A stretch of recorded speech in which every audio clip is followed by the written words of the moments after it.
اسلام نے بیٹے کا حصہ بیٹی سے زیادہ رکھا ہے. بعض لوگ اس پر اعتراض کرتے ہیں. للذکر مثل حظ الانثیین، فرمایا لڑکے کو لڑکی کی نسبت دگنا ملے گا. اس پہ بھی لوگ اعتراض کرتے ہیں کہ اسلام نے عورت کا حق کم کیا ہے، عورت کو پیچھے رکھا ہے. لیکن اگر آپ اسلامی تعلیمات پر غور کریں تو آپ کو اندازہ ہوگا کہ اسلام نے عورت کو کا حق آدھا رکھ کر بھی عورت کو بہت سارے حقوق دیے ہیں. دیکھیے میں اس کی ایک مثال دیتا ہوں کہ ایک شخص کا ایک بیٹا ہے، ایک بیٹی ہے.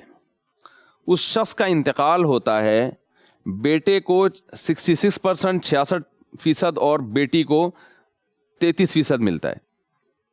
66.6 اور اس کو 33.6%. یعنی ہم 33 لاکھ روپے بیٹی کو دے دیتے ہیں اور 64 لاکھ روپے بیٹے کو دے دیتے ہیں. سوری 67 لاکھ روپے آپ بیٹے کو دے دیتے ہیں. تو دیکھنے میں تو آپ نے بیٹے کو زیادہ حصہ دے دیا، بیٹی کو کم حصہ دے دیا. لیکن اسلام نے جو مالی ذمہ داریاں لگائی ہیں وہ تمام تر مرد پہ لگائی ہیں، عورت پہ نہیں لگائیں.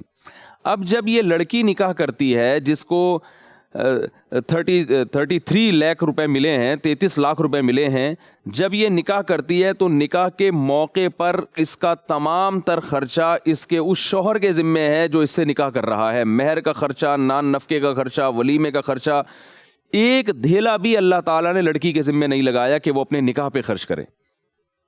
نکاح کر کے جب یہ رخصت ہو کے اپنے شوہر کے گھر جاتی ہے، اپنے سسرال جاتی ہے، اس کا تمام تر نان نفقہ اللہ نے اس کے شوہر کے ذمہ لگایا ہے. اگرچہ وہ غریب ہو اور بیوی اس کی کروڑ پتی ہو، مالدار ہو، تو مالدار عورت کا نان نفقہ بھی ٹوٹلی مکمل اللہ نے اس کے شوہر کے ذمہ لگایا ہے. تو یہ پیسے جو عورت وراثت میں لے کر آئی تھی یہ مکمل اس کے سیو ہیں، اور ان پیسوں میں اس عورت پر کوئی ذمہ داری عائد نہیں ہو رہی خاندان کی. اللہ یہ کہ کوئی مجبوری ہو، ایک الگ بات ہے وہ، لیکن نارملی ایسا نہیں ہے کہ اس پر کوئی مالی ذمہ داری ڈالی ہو. پھر جب اس کے اولاد ہو جاتی ہے تو اس اولاد کا تمام تر خرچہ ماں کے بجائے تنے تنہا باپ پر ہے. اس خرچے میں بھی ماں کی ذمہ داری نہیں ہے کہ وہ اپنی اولاد پہ خرچ کرے.